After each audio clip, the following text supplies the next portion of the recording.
you should know that by being a racing driver, you are under risk all the time. And by being a racing driver means you are racing with other people. And if you no longer go for a gap that exists, you're no longer a racing driver, because we are competing to win.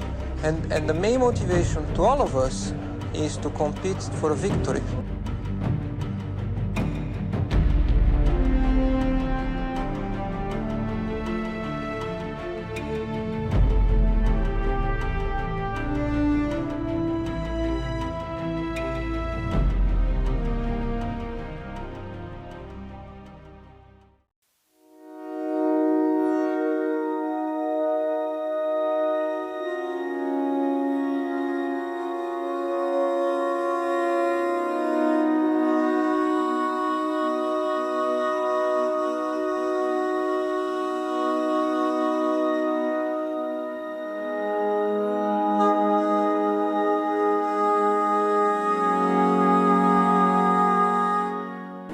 And so to the teams, a record 20 contesting the 1989 World Championship, led once again by McLaren, where teammates Senna and Prost were at least passing the occasional word. Well, I feel that we have a very close competition, so this year looks like, and that makes much more exciting for everybody. Maybe too much for us, but I think competition is good, and we'll have harder work this year at McLaren to develop our car in order to try to maintain the edge that we had last season. Mansell may lead the Drivers' Championship ahead of Prost, Gugelmin, Herbert, Warwick and Nannini, and Ferrari may lead McLaren in the Constructors' Championship, but at the end of practice it was the same old story, with McLaren up front on the grid. In pole position, it's world champion Ayrton Senna, last year's winner, starting there for the 31st time. Alain Prost, already a 2-times winner here at Imola, and second last year. The San Marino Grand Prix is go. Senna leads, Prost second, Mansell third, Berger in 4th position, and Patrese. Already the two Ferraris are jostling with Patrese. Very short red light then before we got to the green, and Mansell is having a look down the inside of Prost, got a wheel on the grass there, but a clean start. Everybody's leading away, then the puppet sprint there. Although Ferrari is quite proud. And Big Thomas, that was something broken on the car for sure. Big crash by Berger. Without any doubt, it went straight on. And, oh heavens above, this is dreadful. There are no words that can add to this appalling picture. A car off, and thank heavens there is a fire tender on the spot immediately. The drivers at least have pure air piped through to their helmets due to a special valve, and the fire is out. There is some relief. Now they must keep those fire extinguishers going. Pit, he has confirmed with the Ferrari management. He's gone out to his car in his crash helmet, and I'm happy to confirm that what Steve Ryder said about Gerhard Berger is correct. It would appear that we are now going to have a 58-lap race.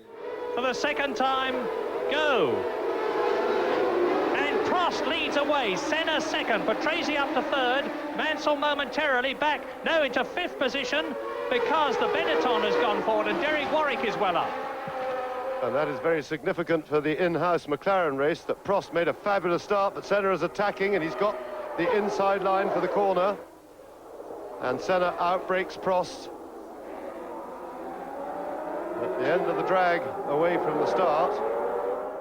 Race leader, there he is, Ayrton Senna. Now, how far behind Senna is Alain Prost? You can see there is the answer, and Prost, in his usual smooth and unruffled way, is inexorably gaining. The gap now is just over 1 second.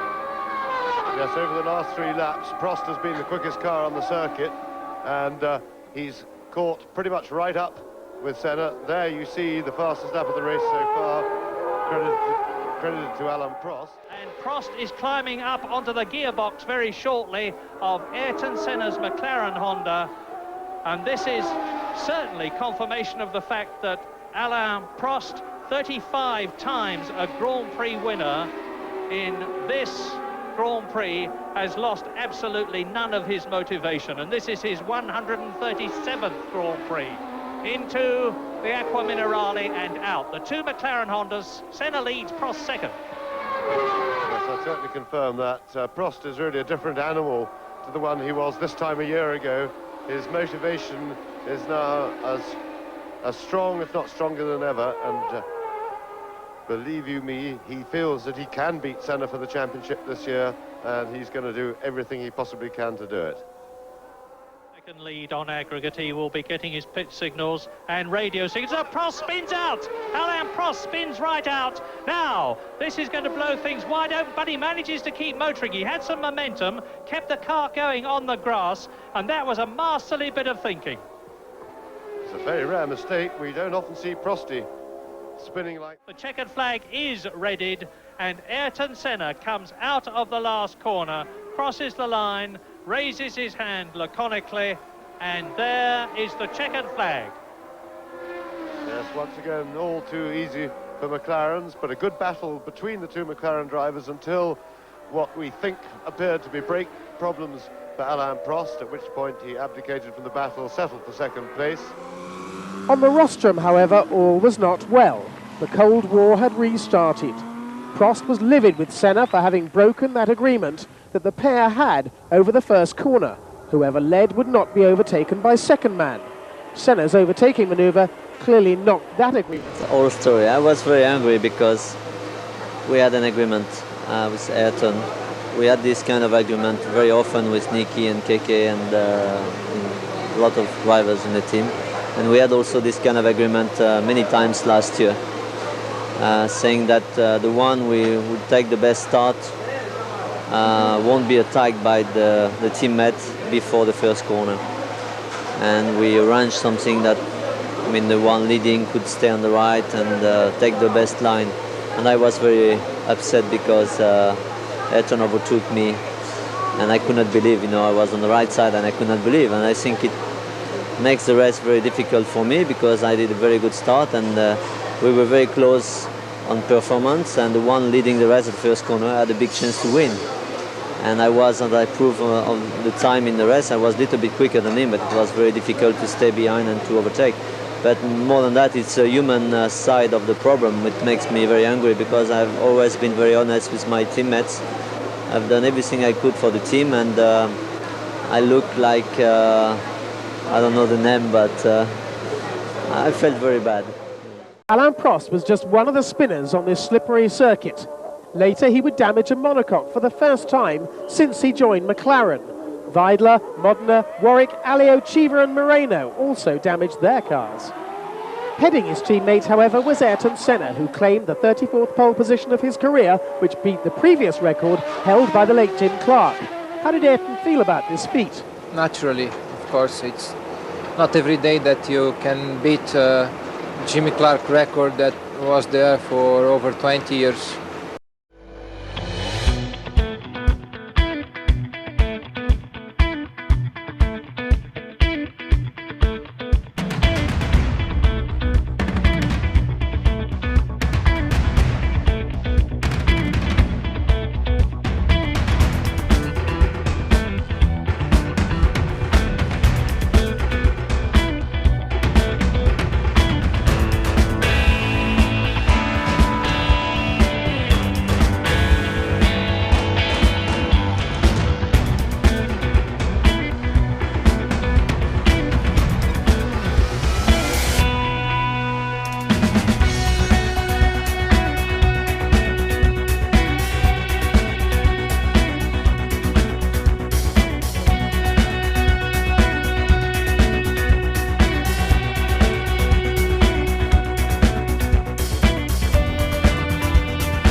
Alain Prost was happy to share the rostrum with Riccardo Patrese and Eddie Cheever, but did he think that he could have beaten teammate Senna? It depends how he was driving, because the first few laps we were very slow, but I know it's the kind of tactic he has, you know, he wants to go slow and maybe like this have a brake problem or engine temperature problem.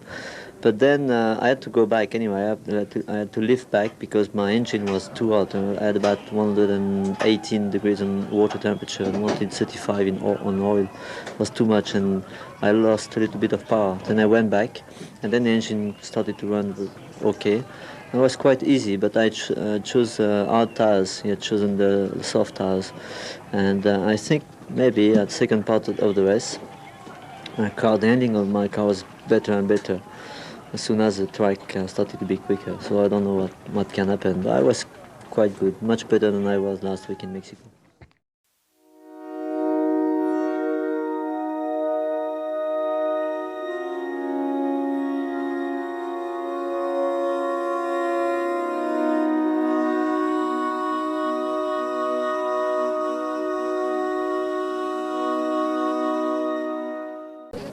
I've decided, and after very long discussion with Ron and Mansour and the sponsors, that I'm not going to drive for McLaren next year. It is very important to say today that I had 6 years fantastic on the racing point of view, on the human point of view too. So that's why we organize this press conference today. We want to live, I mean, in a very good manner, so with a lot of dignity. There will never be a problem between McLaren and Alain Prost.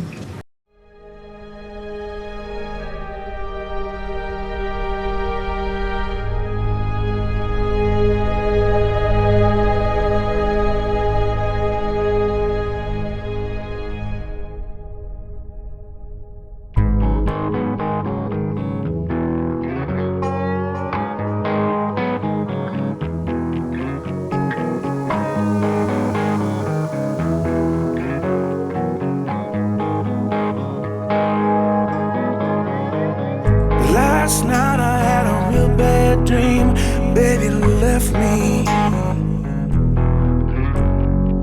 Last night I had a real bad dream, baby left me. Yeah, last night I had a real bad dream and you left me, baby. You didn't have a single word to say, you just walked away. You just walked away.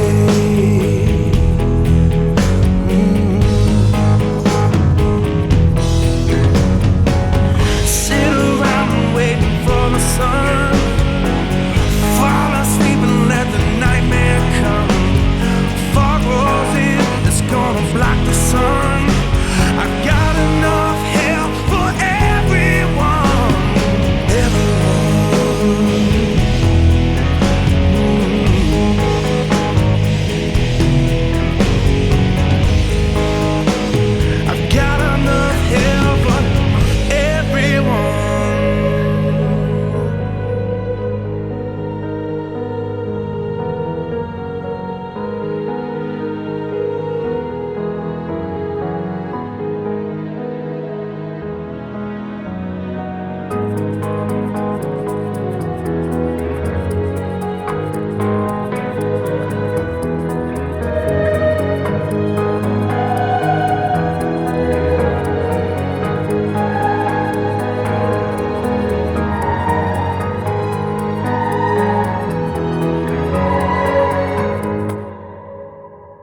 This time they announced that Alain Prost would be joining them in 1990.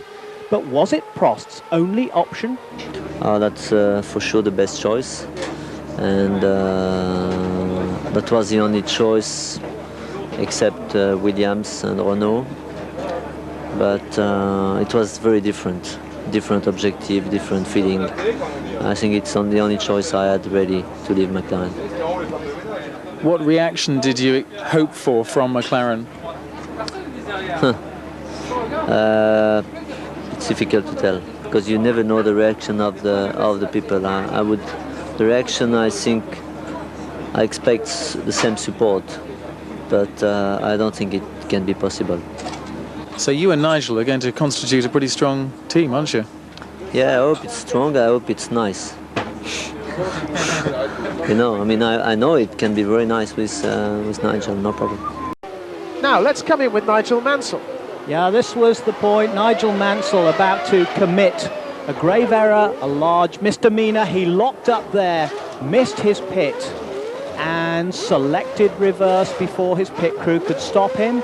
Totally illegal, of course, and reverses up to that pit stop wheel change area demarked by the Ferrari tape on the floor. And the pit stop going quite cleanly. There was no problem with the pit stop itself once they actually got going. The man with the lollipop stick, who had earlier told Mansell not to put it in reverse, but Mansell back out on the track in 4th spot. Mansell then got up right behind Ayrton Senna. They were running 2nd and 3rd, and this really was the battle. And Mansell was trying very, very hard to overtake the McLaren driver, and consequently claims that he did not see this flag, the black flag, which was being shown to haul him out of the race. And then came this controversial incident. Right up Senna's wing. And Mansell is trying to go through and goes off. Both of them, Senna and Mansell, and Senna's out of the race. His right rear wheel is cocking right up in the air. And so that's the answer for Nigel Mansell. He was right to stay out. Now Berger is away on his own now. And Senna again. Let's see if this replay. Here it is. Yeah, and Mansell, a very desperate attempt, but he's got to see the black flag as well. Senna, I think Mansell was alongside him. Senna, without any doubt, caused that. To my mind, I'd like to see it again, but Senna just need to move in when Mansell was filling the road inside him.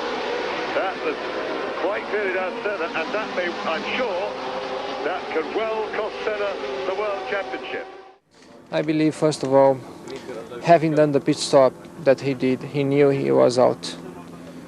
Because you just cannot make reverse on the pitch, simple as that. It's totally unacceptable that no flag sign, no pit board sign, no radio communication had been identified or have been heard. Therefore, for me, it was clearly that he was aware he was out. And at the incident time, I could not believe what took place because I was not aware of the disqualifying. Therefore, I could not understand why he did what he did. Once I walked back to the pist and I acknowledged that he was disqualified, everything became too clear to me, which was a shame and was annoying, but it was too late. The only reason I can understand that he did what he did was because simply he was out of the race. Therefore, just go for it, and it doesn't matter what happens with anybody.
So victory for Ayrton Senna then in one of the less exciting Spanish Grand Prix.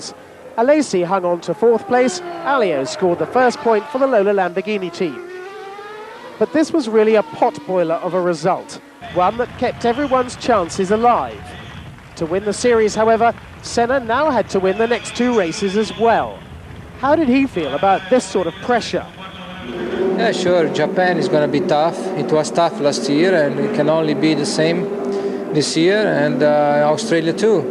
But I have nothing to lose, and I have 2-3 weeks which I hope to rest and prepare myself again a bit more for Japan like I did last year, and we wait and see. I mean, I could rest much harder today, but there's no point to overtake any car on this track. I mean, the guy leading, if you don't miss a gear, if you don't have any problem, you can't overtake. No way, so I knew that. I know this track very well, so there's no point to rest harder because I could lose my 3rd place. And now, because I have all the results, all the points, then I can push harder in the next 2 races. Then, because even if I don't finish, it doesn't make any difference. That V10 really screaming a fabulous noise and using all the track up on the curbs, bouncing off on the curbs, under the Shell Bridge towards the Casio Triangle. Very, very hard on the brakes. It's a right and a left and back onto the start, finish straight. That put Senna on pole position, but how did Ron Dennis see the rules of this duel between his 2 drivers?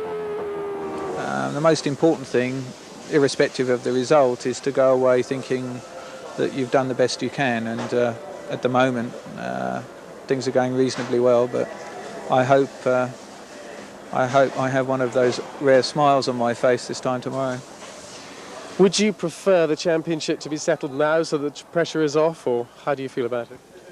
No, I want the championship just to be finished with everybody feeling comfortable about it, and whether it's here, whether it's Adelaide, really doesn't matter. The most important thing is that we're seen to be equal and honest. A huge crowd then to watch this penultimate round of the series, and more importantly, to watch Senna try and maintain his chances in the face of teammate Alain Prost. Leading the World Championship, 2nd on the grid. The grid is clear of people, less than 7 seconds. And they get away very quickly indeed, extremely quickly, and a beautiful start by Alain Prost, who goes into the lead with Berger coming up behind Senna. So it is Prost leading, Senna 2nd, Berger in 3rd position, Alessandro Nannini up in the 4th place. Different man today, and he's very tough, but this race is by no means over yet. Prost only 4.5 seconds ahead, tyre stops to come. And Prost really has got his dander up in this race. Senna has still got the parcel. And Prost in the pits. Certainly, he had a little bit, he was on the streets. Senna really got a little bit held up by an injury there. Prost through the chicane, which is there to slow the cars down. Stopping on his mark.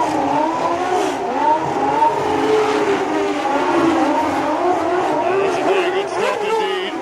Prost a little bit slow on letting the clutch out, but better to do it right and stall the engine. And Senna will have to have a really exceptional pit stop to get Ayrton and Alain Prost. And here is Alain Prost. Senna going for the pits through that little chicane. Prost will be completing his lap, or coming to the chicane about stop.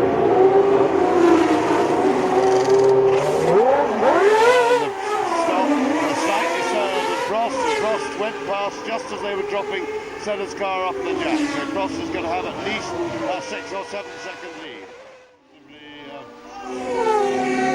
And look at that, Senna now right with Alain Prost on lap 40, and Prost has got somebody in front of him that he's got to lap. This could be Ayrton Senna's opportunity to take the lead and the World Championship chance at the same time. Now Prost is past. It was only achiever that they have both lapped.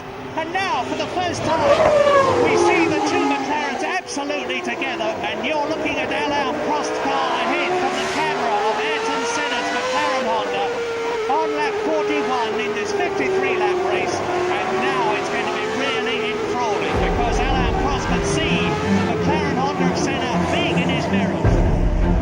It's getting on the power and an anxious McLaren team. Senna again closer than ever before. This is Alain Prost, 150th Grand Prix, so he has had experience of just about every situation, including this one. The situation of being in the lead with the second place man treading on his rear wheels almost, and having to resist that pressure, keep his racing line, not go wide, not leave an opportunity to door open through which Senna would be like a flash. Now, there are very few cars left on the circuit. There's 14 running now out of the 26 who started. And if Prost comes up to any of them, this is the opportunity that Senna's looking for. And he's going through. Ouch! Oh my goodness, this is fantastic. They meet. This is what we were fearing might happen during the race. And that means to say that Prost has won the World Championship. Alain Prost, World Champion of 1989. Well, and just look at this, because Ayrton Senna, who can get going again, but he's been pushed, that's outside assistance.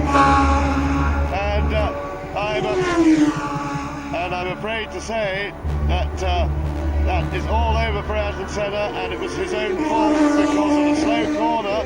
He wasn't past Prost, and he went into a gap, and Prost had every right to turn into him now. And I'm afraid that was self-inflicted. Senna has got going again. He's back on the track. That he will for sure be disqualified for receiving a push start. Senna with this twisted nose cone and very dodgy handling, and it's coming to pieces. He's going to have to come into the pits to have it replaced. He goes off. He's lost downforce, of course, and that dramatically affects adversely the handling of the car. No wings on either side.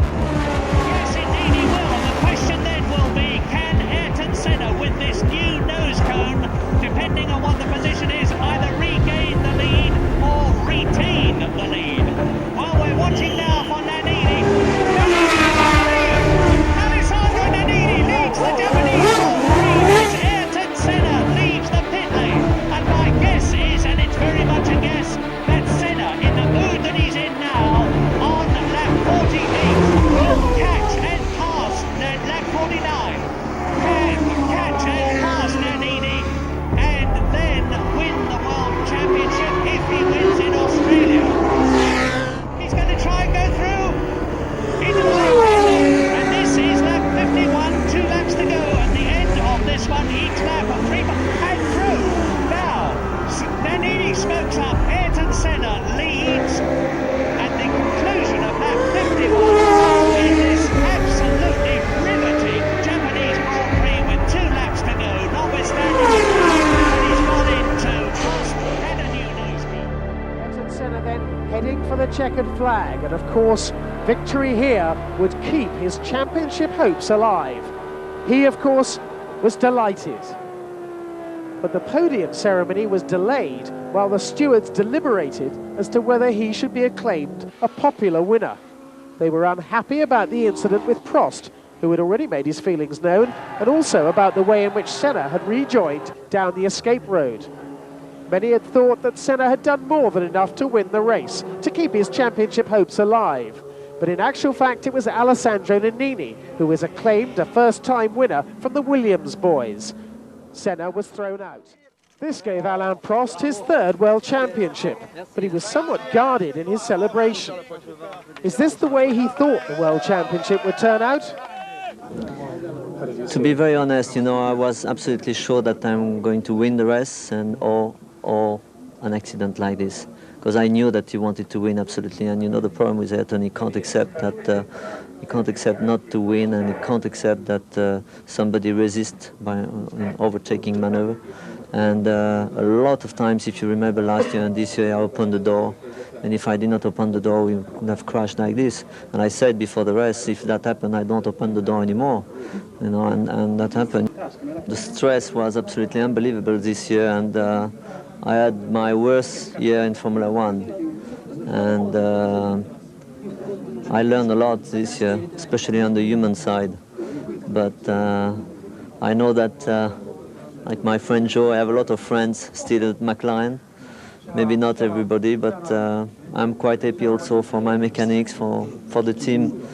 And but to be very honest, I mean, I'm quite happy to leave, because I think it becomes absolutely impossible to work with Ayrton, and that's a good end of championship.